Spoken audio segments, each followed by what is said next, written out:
care of the, and it's like, oh, well, talk, and then boom, then you're in. But it'll get resolved one way or another, I suppose. Anyway, Good, good. How's don't everybody else worry, doing? anybody. Just stay there. Let's see.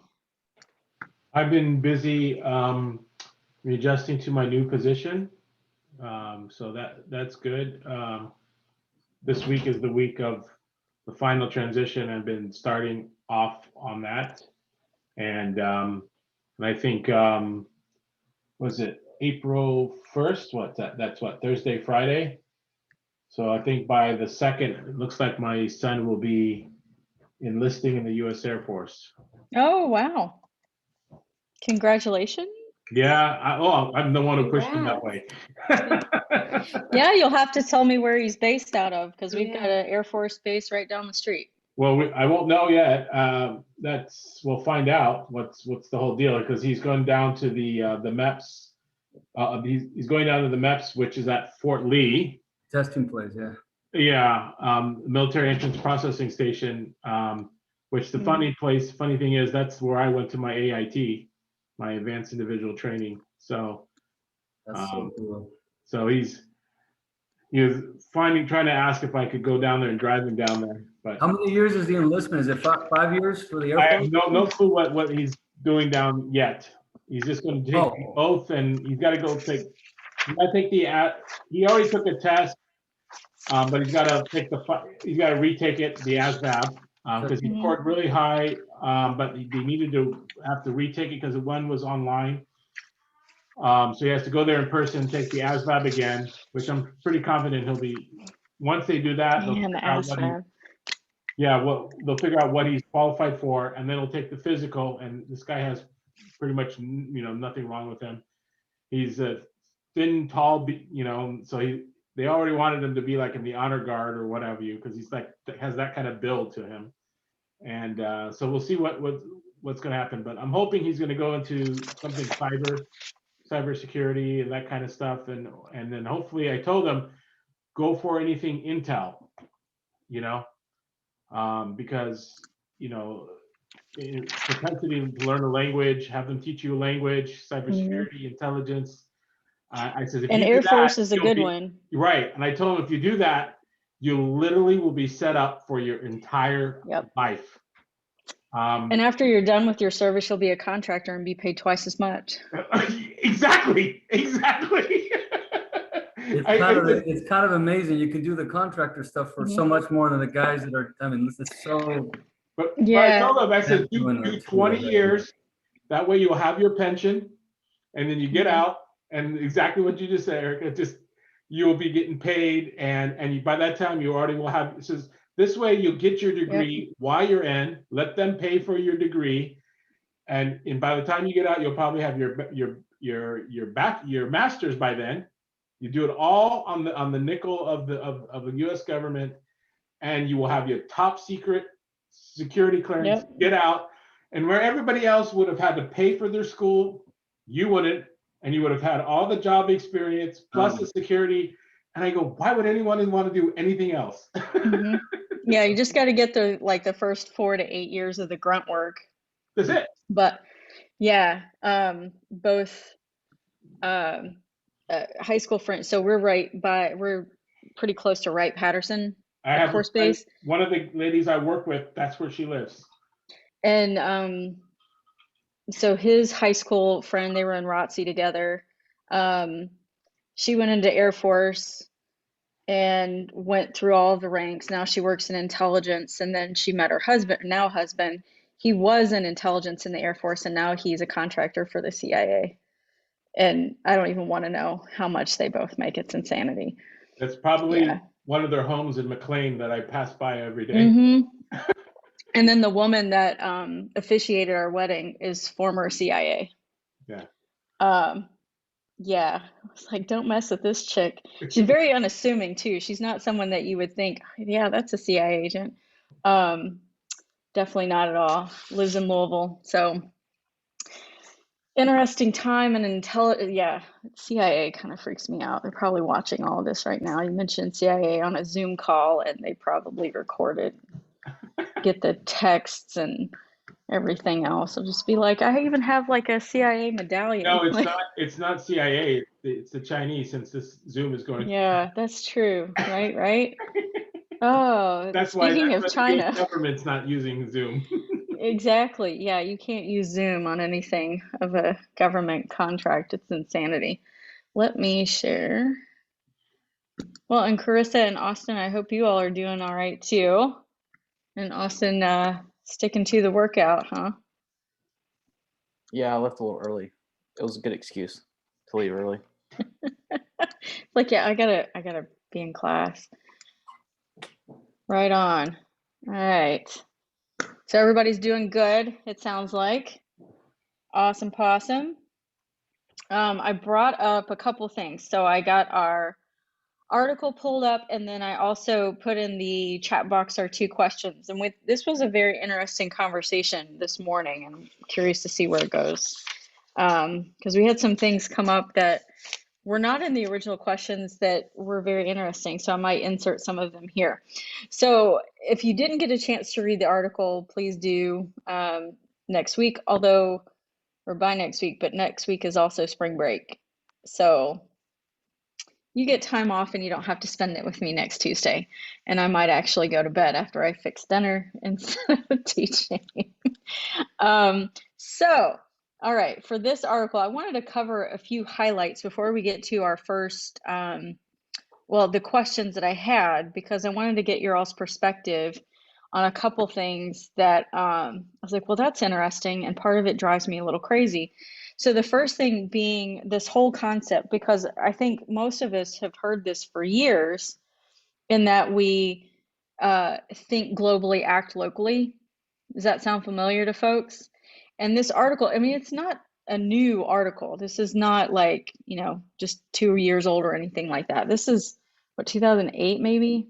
Sorry to give you all a little. 2010. Yeah, see? And I get it, because that's what it was for years of, think globally, act locally.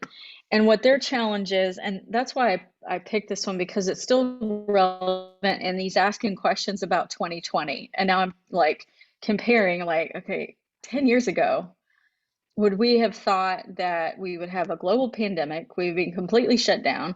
We would have mass vaccine distribution centers. Like, this was like a bad episode, or bad version of what are this, like several of the pandemic movies were like, that would never happen. There would never be Ebola in the United States. There would never be an outbreak. There would never be, what's the other one? Oh shoot, Contagion, is that it? Yeah. Who never thought that was gonna be a thing, right? And so here we are, 10 years later from when this was written. And so I think it's very interesting that they asked the question specifically about 2020 and what global leadership will look like after that. So I find it very interesting, and I want to hear your all's perspectives when he writes, think and act globally and locally. Like, you got to do both to be a global leader in the future, starting in 2010. And I'm wondering if that sentiment is the same, or if there's still value in thinking that way or not.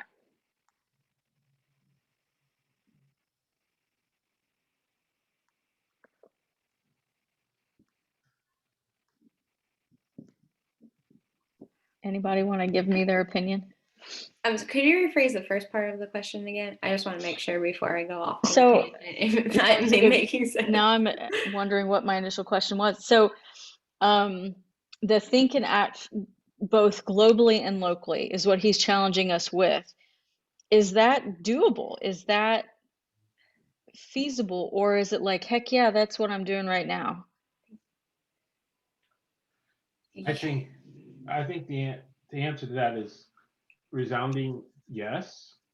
And I think that was actually, I don't know, back in even 2010, I think that still was a very much resounding yes and top of mind. That was, many of us have been very much interconnected online. Mm-hmm. A lot of what we have been doing or we're doing is working. I mean, I tell you, I've had like it's no longer active, but I was having a business where I was doing things that, I mean, I had customers in Singapore or in the Middle East and things like that. So whatever I was doing was having effects with them and what have you. So I think when you look at like this recent crisis in the Suez Canal, for example, yeah, and everybody's getting a big kick out of all the jokes and so forth, you know, even with the logo of the Z and then the slash of the Z looking like it's, but the whole point is that even today we were talking, I was having a meeting with the guys in NISA, and we're talking about something shipped, and then we go, oh, maybe it's held up in the Suez Canal. So the fact is that if you connect all the dots, you start wondering, is what's happening over there, is that affecting us here? So the answer is to yes, absolutely. What happens in another part of the world is affecting us here, and vice versa. And I think that's very much, we have to pay attention to these things. We're not living in a vacuum. We're not, it's not Monroe Doctrine, you know, was that 1820, you know, where it's like, you know what, just stay out of our hemisphere type of stuff, you know? No, come on, that's just nonsense, you know? Yeah, and I think that is like the point, like where I was going to, where like yes, like it seems obvious that it would be like having a global mindset, but it almost, I feel like maybe with the pandemic thing too, it like still, it doesn't necessarily feel like a step backwards, but like it still doesn't. I think this further shows that like we haven't really made as much progress as we would hope. And I don't remember if we've had this conversation in this class specifically, or just in like any classes, or like even at work, or just about like thinking about being engaged with like your communities and globally and all that kind of stuff. But then still, like obviously you're not going to have everybody be on the same page and just like think the same way, but they're definitely,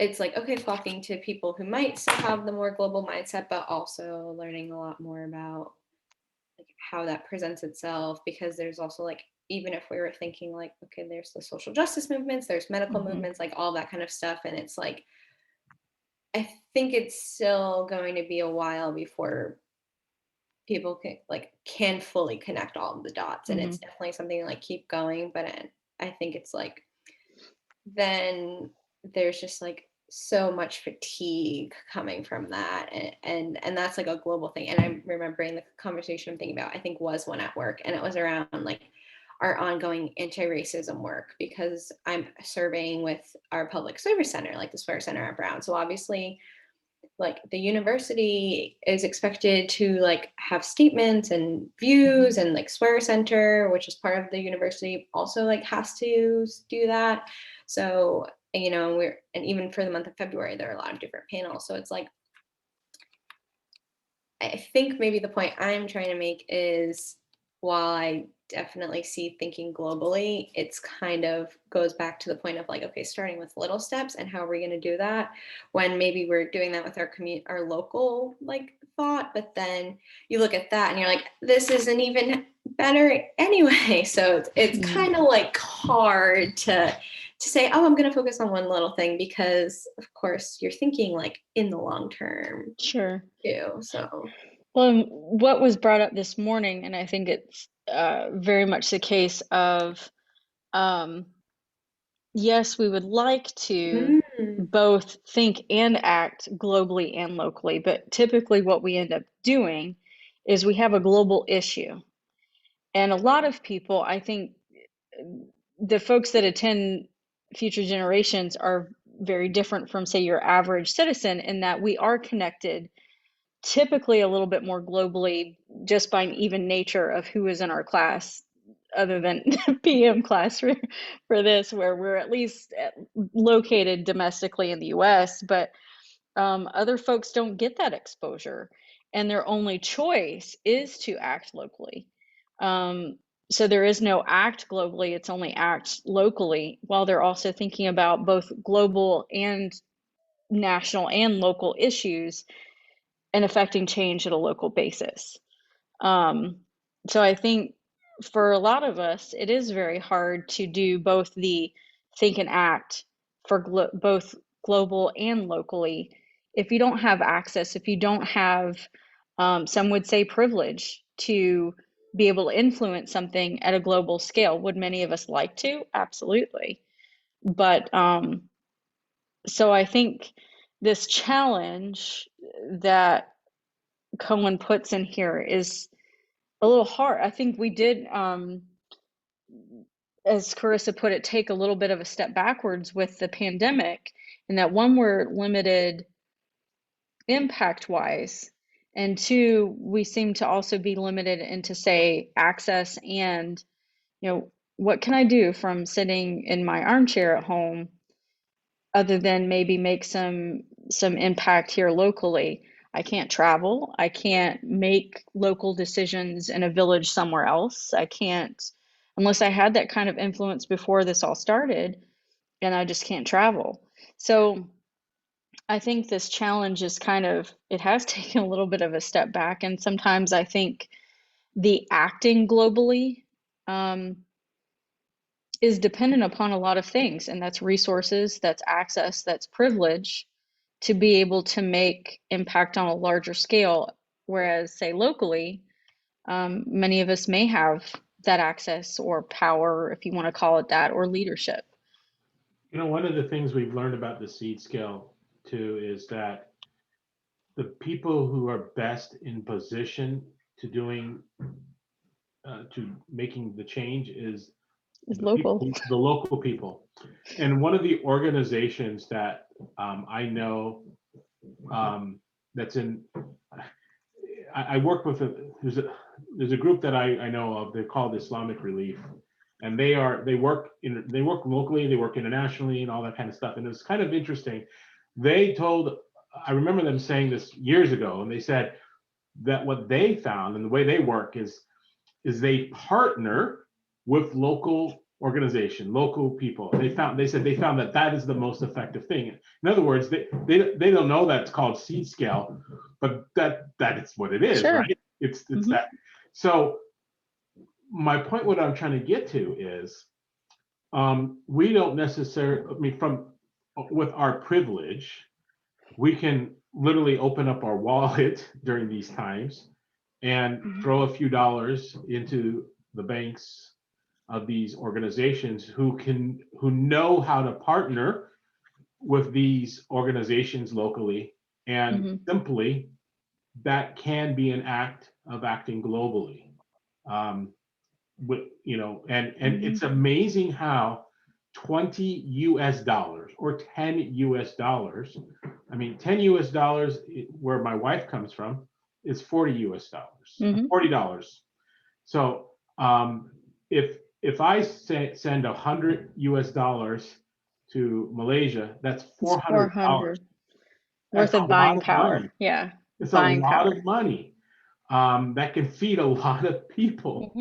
That can buy a cow and slaughter it and feed a whole village just about.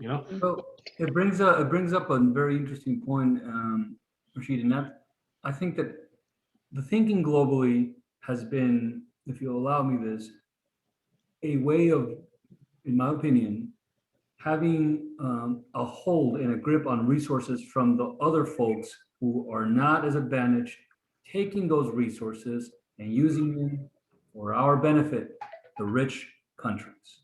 However, I think there is a leveraging that is possible. There's a tremendous potential for change right now, and that comes from technology. I feel like you and I and the whole class we're all in different places, and we're changing. We're a think tank here a little bit, and we're coming together. But there is another way that the pandemic has opened up something that I had written about 3-4 years ago, and I wrote a little article, and it's just like a local newsletter thing, nothing. But I wrote about rethinking, and I put it in my question too, rethinking the boundaries of how we work. Now, I never knew there was going to be something. I imagined something different, but I wanted to know, and I still do. A lot of the corporations, they act thinking forwardly, but then they take 5 steps back sometimes. So right now, here's what I'm talking about. Everybody's getting ready to, oh, let's go back to the normal, quote unquote, which is, let's go back to the offices, let's go back to, nothing happened, it's all gone, nothing to see here.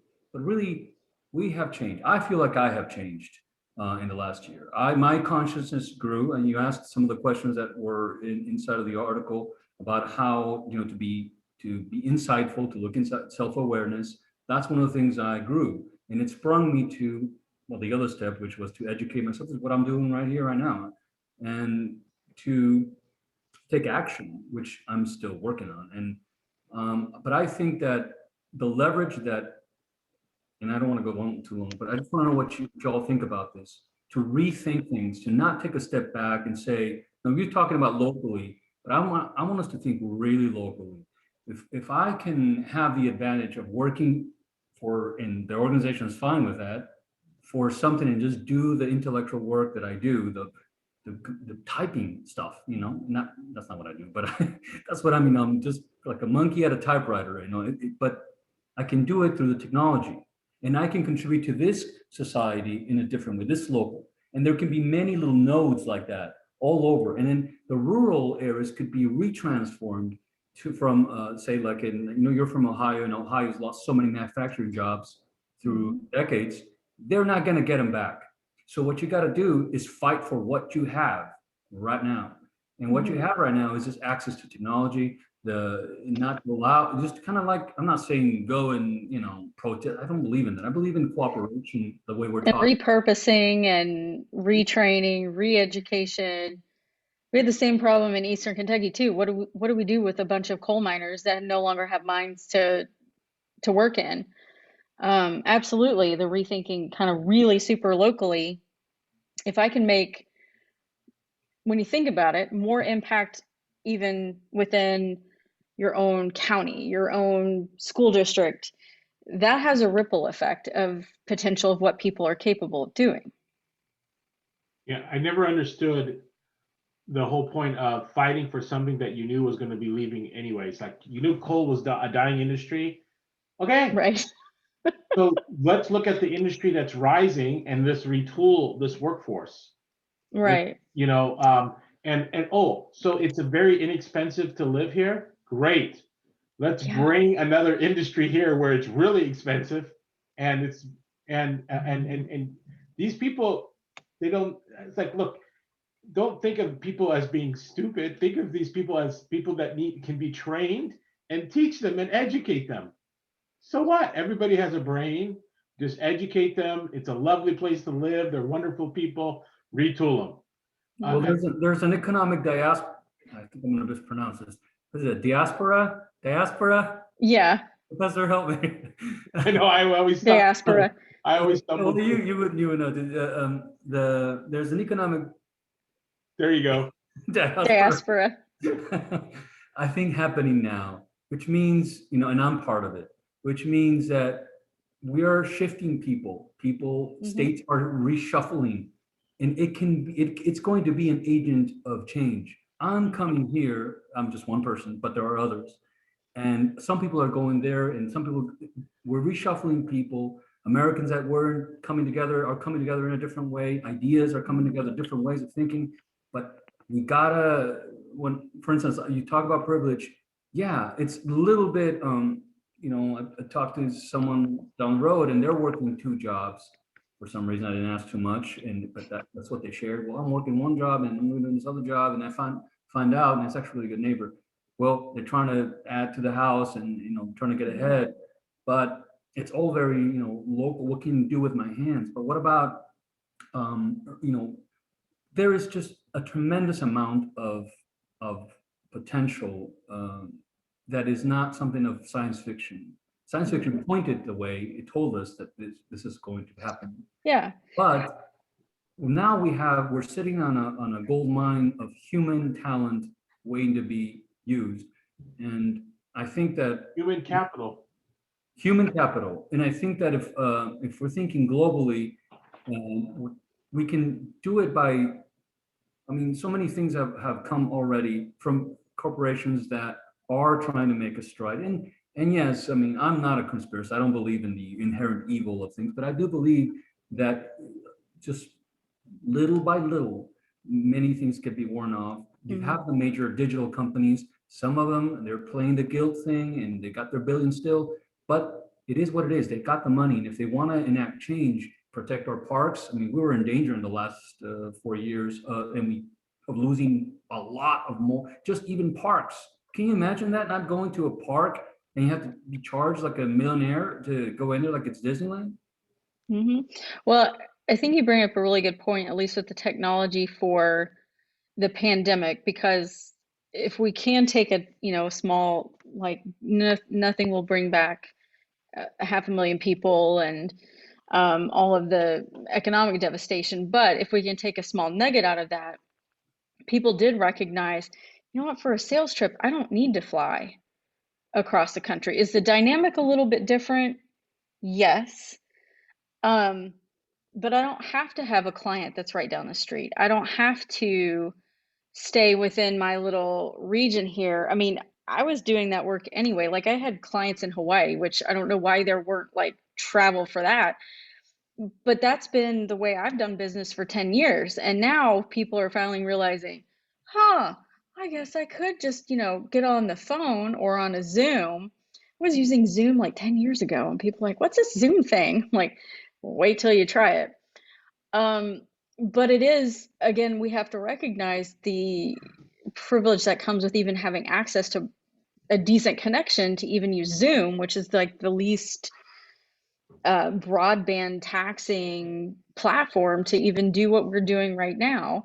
But anyway, so I think that's a small, at least nugget we can be thankful for moving out of the pandemic, is to say technology has allowed us to at least keep doing some things, or realize I didn't need to do that before, even though generations, I mean, how many generations literally of salesmen got on planes to go close deals. I used to sit next to him all the time. Like one guy was like dealing toilet paper and this one's in something else. And I'm like, what are you selling? Like, I'm just going for different reasons.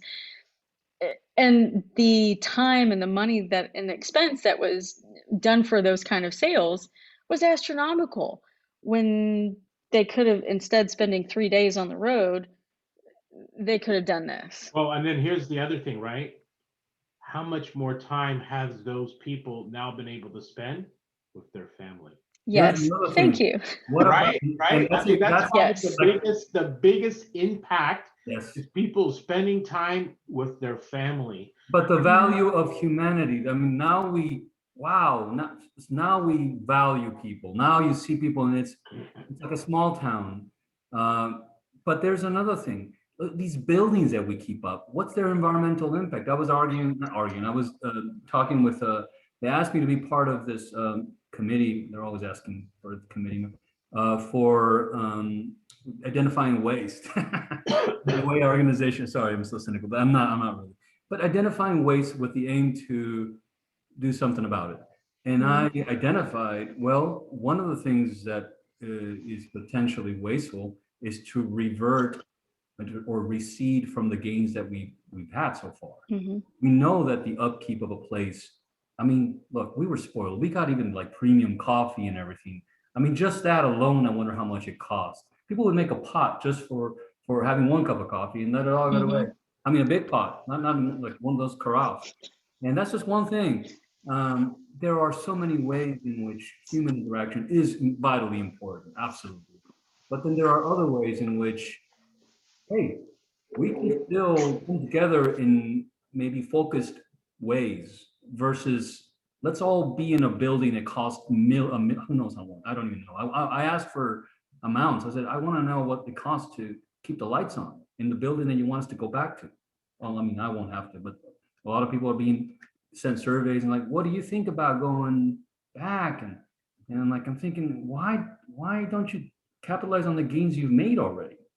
So I think too, before the pandemic, there was some businesses, basically real estate businesses, which had the concept of renting very small offices and then basically conference rooms, right? So really that you only came in when you needed to have conferences and things like that. And it's basically hoteling, right? So a lot of companies themselves just basically, like the company I work for, nobody has, even the president of our sector does not have an assigned desk, right? It's all 100% hoteling space, right? Which I think is fantastic, by the way. Number one is nobody keeps any junk all over the place. I mean, it's very clean in there. It's very nice. The feng shui is really great. But you only keep the documents. I mean, you barely keep any documents, all that kind of good stuff, right? But you use less space, right? You use less space. And the idea is you only come in when you need it, right? People only come in the office maybe once, or this is before pre-pandemic, only a couple times a week, right? So imagine if there was more of that kind of space, right? Shared spaces. That would probably, in my opinion, be the better way to go. Like, yes, there is an advantage to coming together physically, and working in collaboratively in physical times, but it doesn't always need to happen all of the time. So when you do need to come together, use a shared space. Just reserve that location, come together, knock out what you need to do, and be done with it. You don't need to have a dedicated space 100% of the time, and that would cut down on costs. It would cut down on a lot of space, and I think that's, to me, imagine from a taxpayer perspective for government, we would spend less money in our taxes. We'd spend less time on the roads. So, I mean, it just becomes a cascading effect. So when we're thinking about how much better our lives could be, how much less money we would spend, all those kinds of things, it becomes 100% cascading effect. More time for our families, more time for all the things that really matter. 100% enabled by the technology that we have available to us. Sure. But I think that getting to Austin's point here too is a very valid one in terms of what we have available to us in the US is very, very different from, say, a global perspective. And technology isn't always the solution. And Austin, if you'd like to add more to that, please do. Yeah, well, I was just thinking about, like, if we came into, say, Africa and like totally connected them to the internet, I feel like a lot of places would consider that a massive threat to their cultures and their just way of life. And so while we as modernized Westerners would be like, oh yeah, that's great, like that's awesome, we're connecting them to this worldwide internet and we're like enabling to have a better life or a more effective whatever, they may not see it the same way. And I feel like that's why it's intention of like, okay, yeah, we do need to develop some technological skills, but what does that mean? Because I think, I guess for me, that the people skills are more important than the technological skills. Because if you go to a country where the savvy's not there, but the people are still functioning very effectively, then you got to understand why, and that comes down, I feel like, to the people, not the technology. So I feel like they can kind of be in tension at some points. I think that, if I may, I think Austin's question makes me think a lot about, first of all, I think it's really valid to just take it that far back and just reevaluate. I know that Africa has very sophisticated countries like Nigeria, South Africa, and some others, not to mention all the Arabic in the North countries that, or not Arabic, but Arabic speaking, that are very sophisticated with technology, to some of them to their demise, like Libya. They used what do you call that? The Twitter thing to For Arab Spring. Yep. Started this way, so it can be very what's the opposite of a dystopian.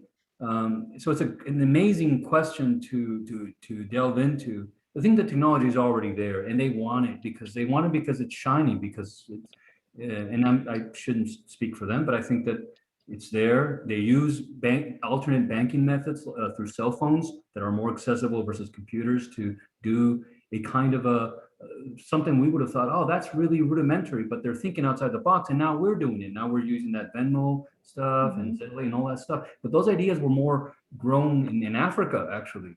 So very interesting things that happen globally. What I'm interested in Austin's question is uh, just the idea of like, wait, when we say globalization, who's coming up with the word globalization? What vision does that even imply? Because all of us here are here because we're ecologically minded, right? We want a future generation to inherit a beautiful world, not a devastated world, and a better experience as human beings. I think that's probably what we all share. But what does it mean for someone else's notions that may not even have a global notion at all? You know what's an interesting point? So I'll take this from the working in the Boy Scouts of America. They have this, this thing about sustainable development goals. You guys heard about this thing before? Yep. Yeah, I'm sure The you UN sustain. you never Yeah. heard of, you never heard about it, right? Right? You'll Okay. if you saw him, you'd recognize him. What is Yeah. it? What sustainable what? The Development goals. Sustainable Development Goals. Oh yeah, like sustainability in terms of. Yeah. I was being a little facetious, right? Okay. Sorry.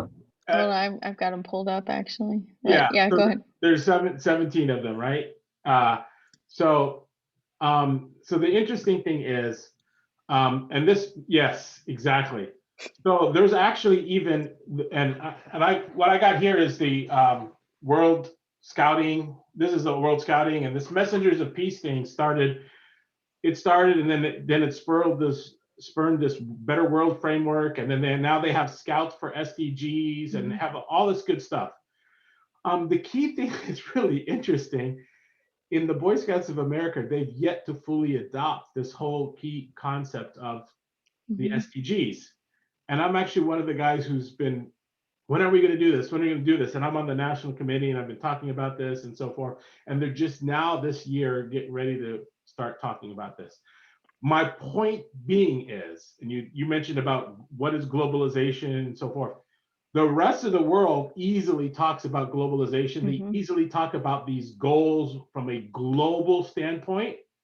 But us, the superpower of the world, barely talks about these global goals.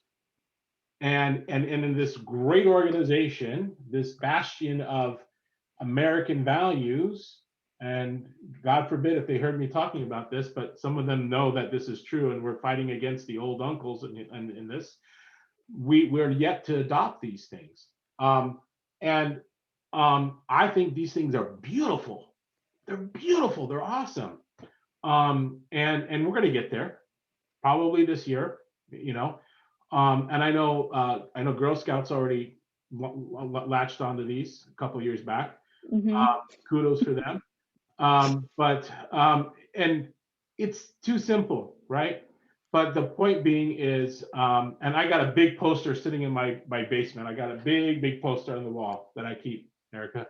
And I got a nice neckerchief for SDG neckerchief. But my point being is, when we talk about globalization, sometimes America is the worst about thinking globally and acting globally. We literally say globalization, but the rest of the world is like, yes, this is how we do it, And so, and those countries like Africa, those countries like we're thinking that are like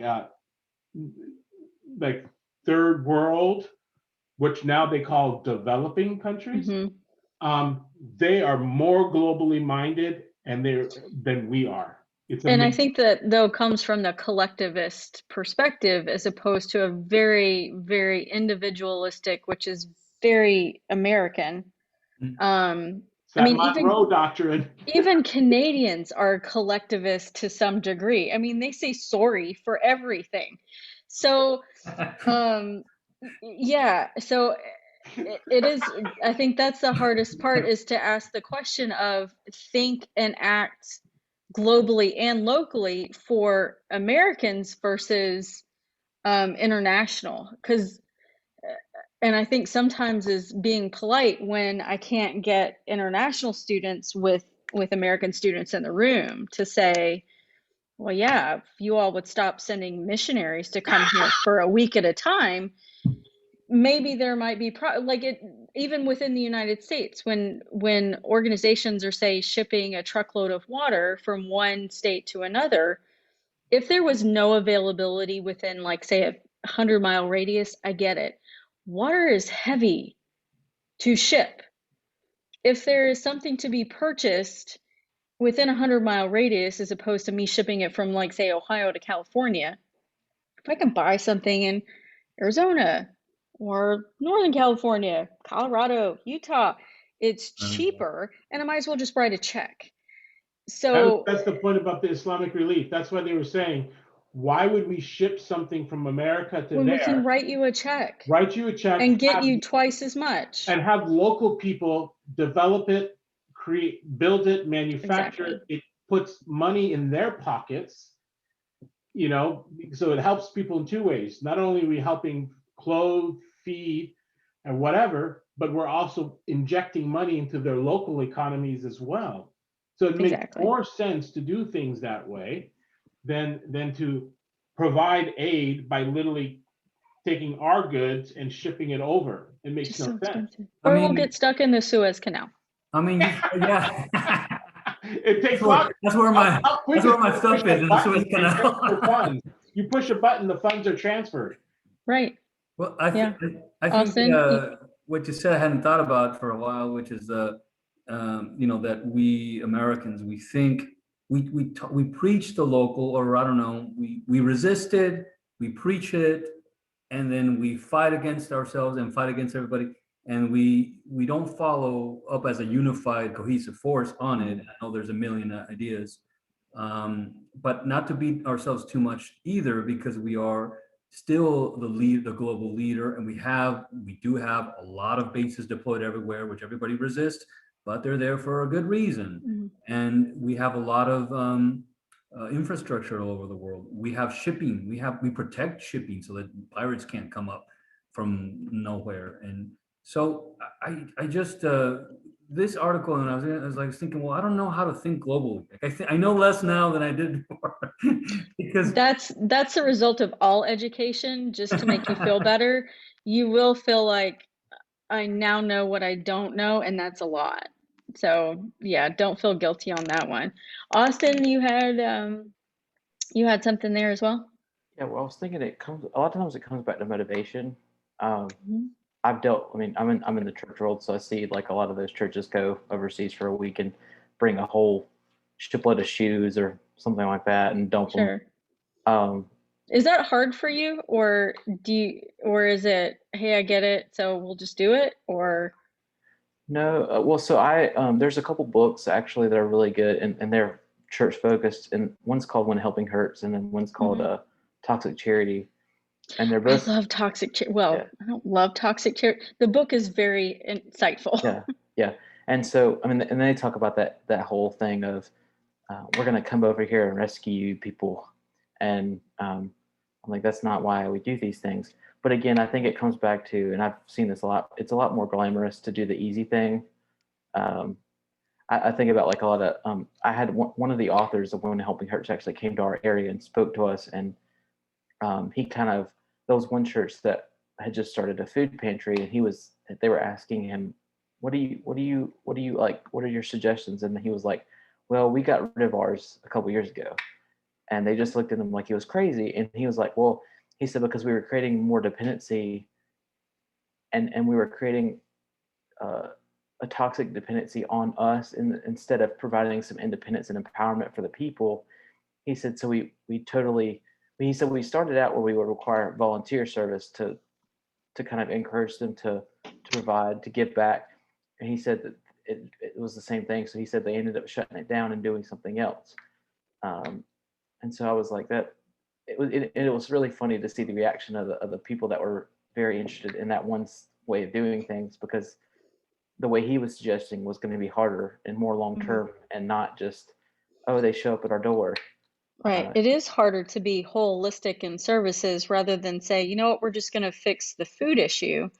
Yeah. When the food issue is more of a global, if you will. I mean, even if it's local, it's a global issue in that the inability to buy food comes from a lot of other things. Yeah.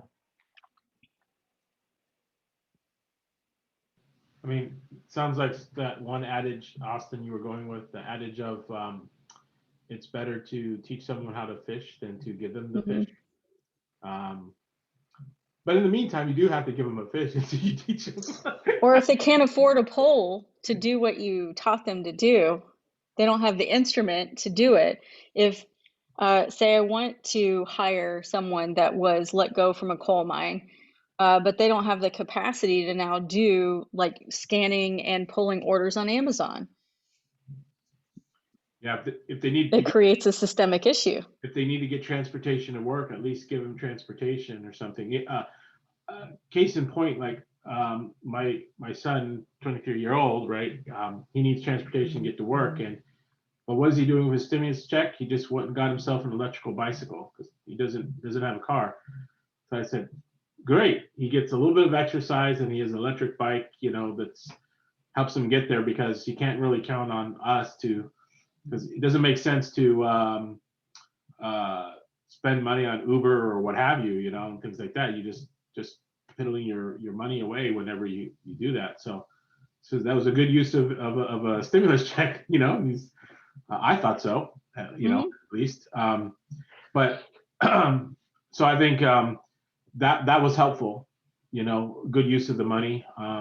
But those are things I think that when you look, how do you what's it, the hand up instead of a hand out?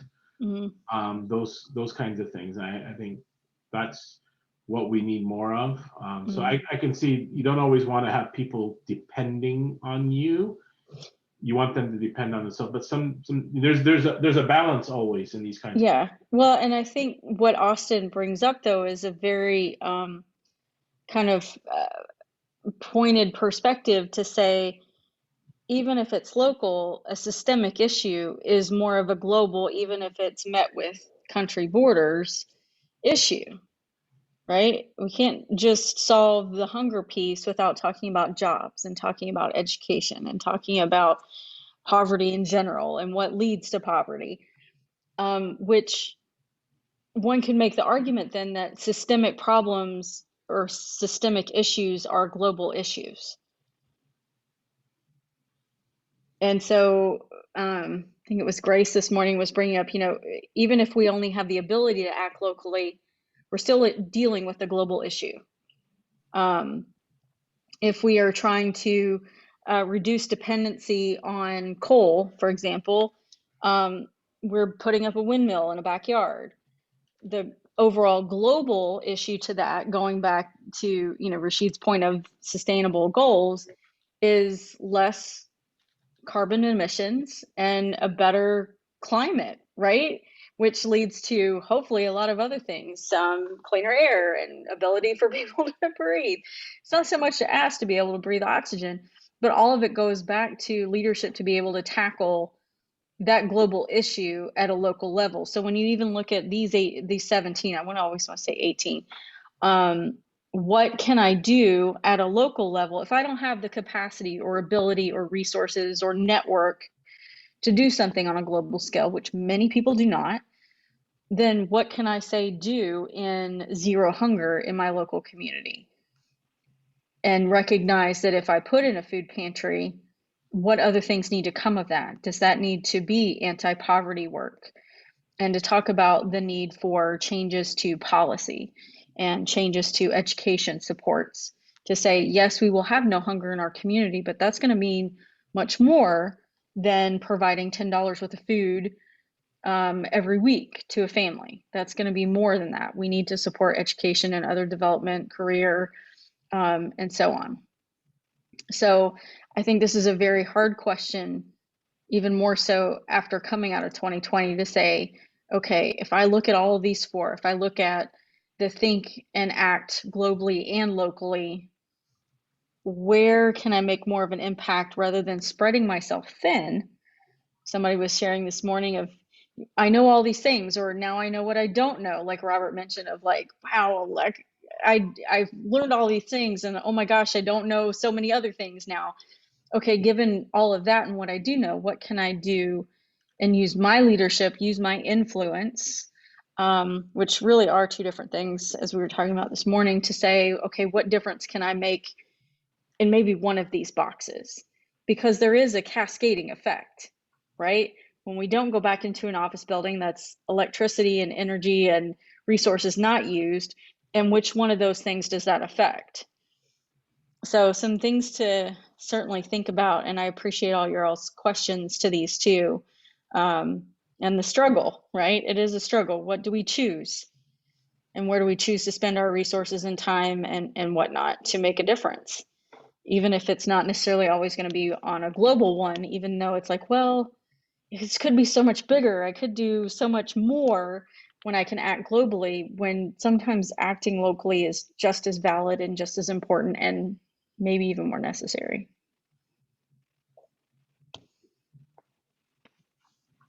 Dr. Harney out. Oh, goodness. So a lot to think about. If you hadn't had a chance to read the article, please do and think about some things. I know we always get sidetracked in the questions, but I think some very poignant pieces that each of you bring up in the conversation as well. I do want to mention, yeah, Robert? Oh, I'm sorry. I apologize to cut you off. I just want to make sure to tie into our project, and or what we can review as far as our focus leader person that we chose. Mhm. And I don't know if you wanted to tell us anything. Oh, with your interviews and Yes. whatnot. Well, I guess you and I can talk about like what you want to do with the one that you're working on. The others are, I was going to let you all know that what you had submitted has been graded. So you should see when you go and click on the assignment, you should see feedback at the bottom. And if you have any questions about that feedback, let me know. But I certainly think, and before we get to spring break, I promise that lab number 2 will be up there. But there will be parts and pieces that you may be able to use out of this as part of that.